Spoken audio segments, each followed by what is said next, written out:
گاڑی روکو طلال، لائر بننے کے بعد انسانیت ہی ختم ہو چکی ہے تم میں تو، شائستہ نے ناراضگی سے غصے سے کہا۔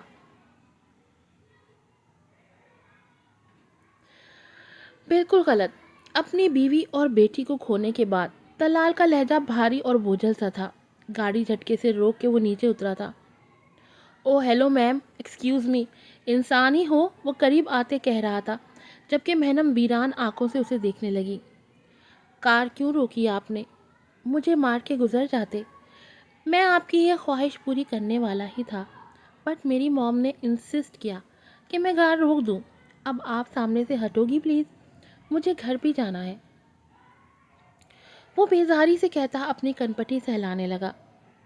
سیاہ آنکھوں پہ گلاسز رکھے، ہلکی بیئرڈ کے ساتھ بلیک پینٹ اور سفید ٹی شرٹ میں ملبوس وہ کثرتی بدن والا مرد خوبصورت اور بدتمیز سا تھا، جس کے چہرے پہ بیزاری صاف لکھی ہوئی تھی کہ محترمہ کہیں اور جا کے مرو۔ ارے مہنم! اچانک شائستہ کی آواز پہ دونوں چونک کے دائیں طرف دیکھنے لگے، جہاں وہ گاڑی سے اتر کے انہیں ہی دیکھ رہی تھی۔ آپ مجھے جانتی ہیں؟ مہنم حیرت سے انہیں دیکھتی دھیمی آواز میں پوچھنے لگی، جبکہ شائستہ مسکراتی اس کے قریب آئی تھی۔ لگتا ہے تم مجھے بھول ہی گئی ہو۔ مہنم خاموش ہی رہی۔ تم یہاں کیا کر رہی ہو بیٹا؟ شائستہ پھر سے پوچھنے لگی۔ مرنا چاہتی ہوں۔ مہنم کا لہجہ بے تاثر تھا، جبکہ شائستہ کی آنکھوں میں حیرت ابھری تھی۔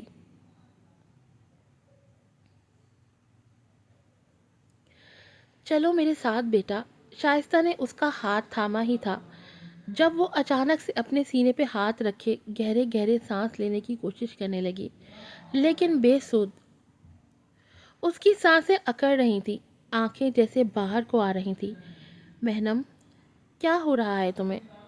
مہنم، جبکہ وہ نیچے گری تھی، پاس کھڑا طلال پینٹ پاکٹس میں ہاتھ ڈالے بیزار نظروں سے اسے دیکھ رہا تھا، اور کبھی کبھی عجیب نظروں سے اپنی ماں کو دیکھتا۔ شائستہ نے غصے سے اپنے بے حس بیٹے کو دیکھا تھا، جو مشہور وکیل بننے کے بعد سے ایک بے حس انسان بن چکا تھا۔ طلال، کیا کر رہے ہو؟ ہیلپ کرو مہنم کو ہاسپٹل لے جانے میں۔ محترمہ ویسے بھی مرنا ہی چاہتی تھی، تو مرنے دیں اسے یہیں۔ وہ اب بھی بے تاثر انداز میں بات کر رہا تھا۔ Shut up Talal! شائستہ کے غصے کو دیکھتے وہ چپ چاپ مزید بنا کچھ کہے مہنم کے بے ہوش وجود کو بازوؤں میں اٹھا کے گاڑی میں لے آیا۔ آرام سے طلال، شائستہ نرمی سے بولی۔ وہی کر رہا ہوں موم، آپ کی مہنم کو نرمی سے لٹا رہا ہوں۔ خوش؟ شائستہ تعصب بھری نگاہ اپنے بیٹے پہ ڈالی تھی۔ اس کے بے حس بے لحاظ ہونے پہ انہیں اکثر غصہ آتا تھا، لیکن خاموش ہی رہیں فی الحال کہ ان کا ذہن ابھی مہنم کے اس اقدام میں الجھا ہوا تھا۔ وہ مرنا کیوں چاہتی تھی؟ دھار سے دروازہ کھول کے وہ سیدھا اجمیر کے کمرے میں آتا اسے کالر سے پکڑ کے اپنے سامنے کھڑا کیا تھا۔ اس کی آنکھیں بے حد سرخ ہو رہی تھیں، کنپٹی اور گردن کی رگیں پھولی ہوئی تھیں۔ تم سے یہ امید نہیں رہی تھی مجھے، اپنے نفس کے اتنے غلام بن جاؤ گے کہ اپنی بیوی کی وفا کو یوں دوسری عورت کے ساتھ اس بیڈ پہ روندو گے، صرف کچھ لمحوں کی تسکین کے لیے۔ چھوڑو مجھے دیمیر، جسٹ لیو می۔ اجمیر بنا لحاظ کے چلایا تھا۔ میری بیوی کو اپنے بیڈ پہ لے جاتے یہ خیال کیوں نہیں آیا تھا تمہیں، جو اب مجھے یہ بکواس کرنے آئے ہو؟ دیمیر نے لب بھینچے اسے تھپڑ مارا تھا۔ اپنی حد بھول رہے ہو شاید تم، سوچ رہے ہوگے مجھے کیسے پتا چلا کہ میرے اندھے پن کا فائدہ اٹھا کے کیا گند پھیلا رہے ہو دونوں، اجمیر چلاتے ہوئے کہہ رہا تھا، جبکہ دیمیر نے اسے پیچھے دھکا دے کے اسے خاموش کرایا تھا۔ ایک لفظ نہیں اجمیر، مہنم کی پاک دامنی پہ ایک اور لفظ بھی کہا تو زندہ گاڑ دوں گا تمہیں۔ تو گاڑ دیں زندہ، مر تو چکا ہوں میں اپنی ہی بیوی کو اپنے بھائی کے ساتھ۔ اجمیر چلاتے ہوئے پھر سے اٹھ کھڑا ہوا تھا جب دیمیر نے اس کا منہ اپنے ہاتھوں سے دبوچ لیا تھا۔ بس بس، مہنم میری بیوی اور میرے بیٹے کی ماں ہے، وہ شدت سے گھبرایا تھا۔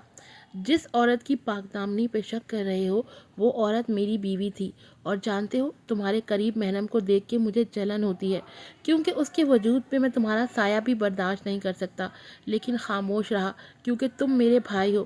تمہاری عزت کا خیال تھا مجھے، اور تم نے کیا کیا؟ اپنی عزت بیچ دی تم نے اس 2 ٹکے کی لڑکی کے ساتھ۔ مہنم کو نیچا دکھانے کے لیے تم زانی بن گئے۔ اوہ، تو بیوی کی محبت جاگ رہی ہے دل میں۔ ڈونٹ وری، میں یوں کرتا ہوں، اسے طلاق دے دیتا ہوں۔ اتنا تو کر سکتا ہوں اپنے بھائی کے لیے۔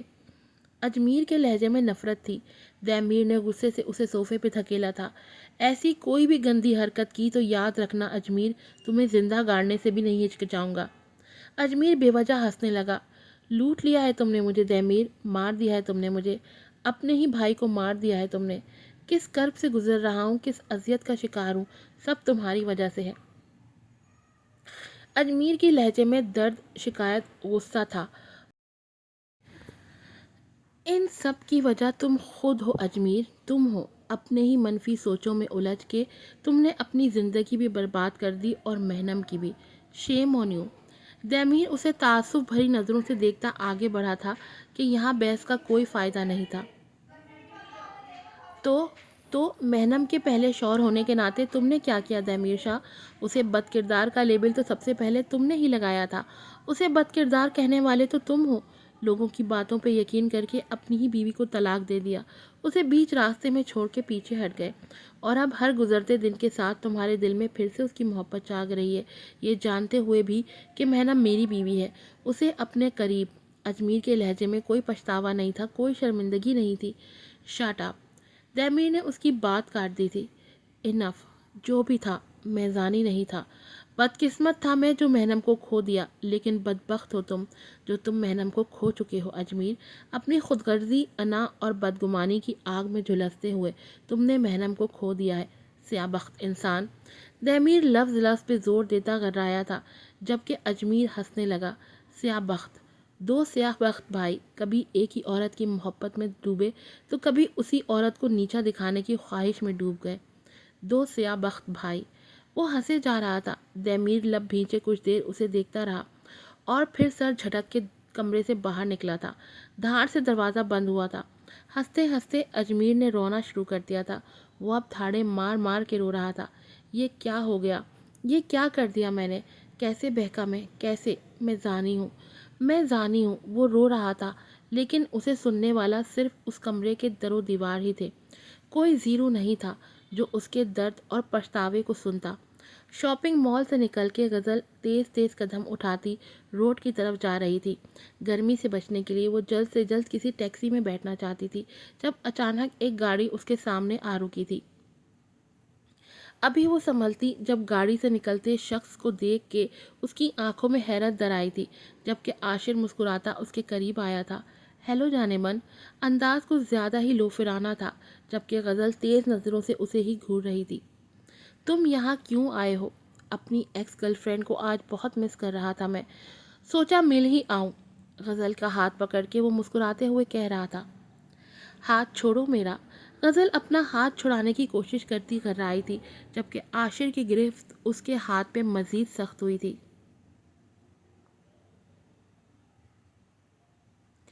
ایسے کیسے؟ چلو تمہارے لیے ایک سرپرائز ہے۔ کیسا سرپرائز؟ مجھے تمہارے ساتھ کہیں نہیں جانا، چھوڑو میرا ہاتھ ورنہ میں چلاؤں گی۔ غزل ادھر ادھر دیکھتی کہنے لگی۔ مجھے تمہاری آہیں سننی ہے۔ اس کے کان میں سرگوشی کرتا عاشر اب زمانی انداز میں مسکرا رہا تھا، اور اس سے پہلے غزل منہ کھول کے چلاتی عاشر نے اس کے منہ پہ اپنا ہاتھ رکھ لیا تھا۔ ساتھ ہی گاڑی کی پچھلی سائیڈ کا دروازہ کھلا اور وہاں موجود شخص نے غزل کو کھینچ کے گاڑی میں پھینکا تھا۔ دروازہ بند ہوا۔ عاشر ڈرائیونگ سیٹ پہ آ کے بیٹھ چکا تھا، جبکہ پیچھے بیٹھے 2 آدمی غزل کے منہ پہ اپنا ہاتھ رکھ چکے تھے، جبکہ دوسرے نے اس کے ہاتھ پاؤں پکڑے ہوئے تھے۔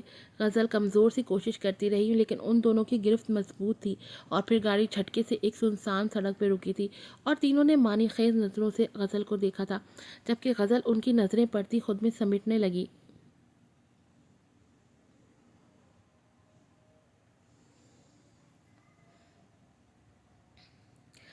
شائستہ غمزدہ نظروں سے مہنم کو دیکھ رہی تھی۔ ایسے لگ رہا تھا جیسے ان کی اپنی کہانی ان کی آنکھوں کے سامنے گزر رہی ہو، جب اپنے ہی شوہر کو اپنی ہی بہن کے ساتھ بے باک انداز میں ایک دوسرے کے قریب دیکھا تھا انہوں نے، اور تب وہ لڑکھڑائی تھی اور پھر سنبھلی تھی، اور اپنے بیٹے کو لے کے بنا کچھ کہے ان سب سے دور یہاں اسلام آباد آ گئی تھی۔ انہوں نے دھیرے سے مہنم کے ہاتھ پہ اپنا ہاتھ رکھا تھا۔ تم ویک نہیں ہو مہنم، یو آر اسٹرانگ، اور تم نے دنیا کو بتانا ہے، اس شخص کو بتانا ہے کہ تم اسٹرانگ ہو، تمہیں کوئی نہیں کمزور کر سکتا۔ مجھے تو حیرت اس بات پہ ہے کہ مہنم جیسی مضبوط لڑکی خودکشی جیسا فعل کیسے انجام دے سکتی ہے۔ مہنم اداس آنکھوں سے انہیں دیکھنے لگی۔ اپنے بیٹے کا بھی نہیں سوچا جس کے لیے تم اپنی جان پہ کھیل گئی تھی، یاد ہے؟ شائستہ کے مہربان انداز پہ وہ پھر سے رونے لگی۔ میں نہیں چھوڑ سکتی اپنے بیٹے کو وہاں، ان دونوں انسانوں پہ مجھے اعتبار نہیں ہے، مجھے اپنے بیٹے کو لینے جانا ہے۔ بالکل میرے بچے، اپنے بیٹے کو یہاں لے کے آؤ، میرا بیٹا طلال ایک قابل وکیل ہے، وہ تمہاری مدد کرے گا۔ بد مزاج ضرور ہے میرا بیٹا، مگر دل کا بہت اچھا ہے، تمہیں انصاف دلانے میں اور طلال تمہارے ساتھ ہیں۔ مہنم اسبات میں سر ہلاتی اپنی جگہ سے اٹھ کھڑی ہوئی تھی۔ مجھے ہادی کو لینے جانا ہے، رکو میں ڈرائیور سے کہتی ہوں تمہارے ساتھ جائے۔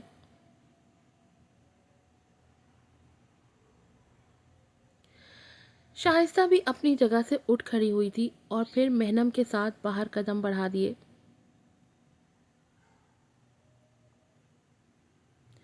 انس، انس، اپنے بیٹے کو پولیس کے ساتھ آتے دیکھ کے وہ تیزی سے آگے بڑھی تھی۔ اپنے بیٹے کے بکھرے حلیوں کو بھیگی آنکھوں سے دیکھتی، اسے اپنے گلے سے لگایا تھا۔ کہاں چلے گئے تھے بیٹا؟ اپنی ماں کو چھوڑ کے کہاں گئے تھے؟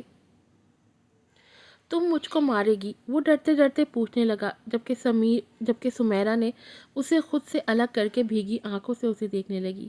میں اپنے بیٹے کو کیوں ماروں گی؟ تم کہاں تھے میری جان، کہاں تھے تم؟ اپنی مما کو بنا بتائے تم کہاں گئے تھے میرے بچے؟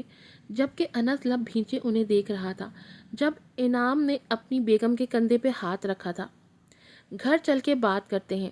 میں گھر نہیں جائے گا، میں اسکول نہیں جائے گا، سب مجھ پہ ہنستے ہیں، میں بدصورت ہے، میرا کان بدصورت ہے، میں نہیں جائے گا، میں کہیں نہیں جائے گا، وہ ڈرتے ڈرتے کہہ رہا تھا جب انعام نے اسے باہوں میں بھرا تھا۔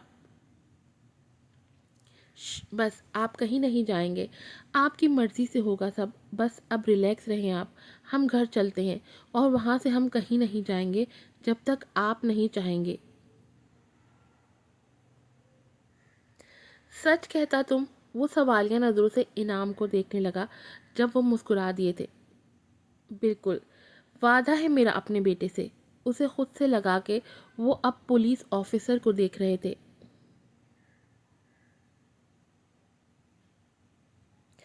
Thank you so much officer صاحب، اٹس مائی ڈیوٹی ڈاکٹر صاحب، چلتے ہیں، اللہ حافظ۔